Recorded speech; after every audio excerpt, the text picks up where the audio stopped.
And now to the nation's capital, a bill to separate the office of the Central Bank of Nigeria and the Central Bank Governor, rather, and the office of the Chairman of the CBN Board has scaled second reading at the Senate.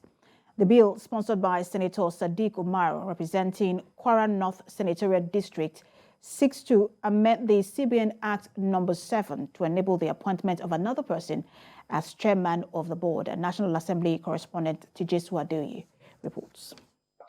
Senator Sadiq Umar presents a bill to alter the provisions of the CBN Act No. 7. This alteration will require fresh appointment for the office of the chairman of the CBN Board, separate from that of the CBN governor. The bill proposes that the new chairman of the board of the central bank will have powers to determine salaries and allowances of members, while the governor focuses strictly on administrative duties in the running of the affairs of the Apex Bank. This bill seeks therefore to close the legal and administrative gaps that currently exist in the CBN Act, entrench good practices to allow proper oversight of the affairs of the bank, for a more comprehensive legislation that will bring it in conformity with the related laws and practices in Nigeria. Lawmakers in their separate contributions had mixed reactions to the bill. Some were in favor, while others were against the bill. Some said this amendment had become necessary because the office of the CBN governor had been compromised due to Godwin Emefiele's involvement in partisan politics.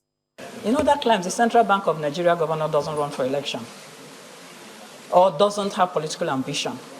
But we find ourselves in the situation we find ourselves now because of what happened recently. I personally have an amendment to the Central Bank Act, again, based on what happened in the last some months before that. I don't believe that enough reasons, enough explanations has been advanced in this one-page lead debate to justify the passage of this bill for second reading at this particular time.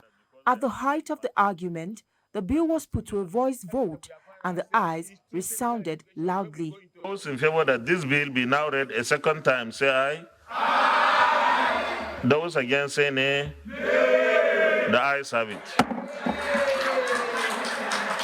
The bill scaled second reading and will be passed to the desk of the relevant Senate committee for public hearing and further legislative action.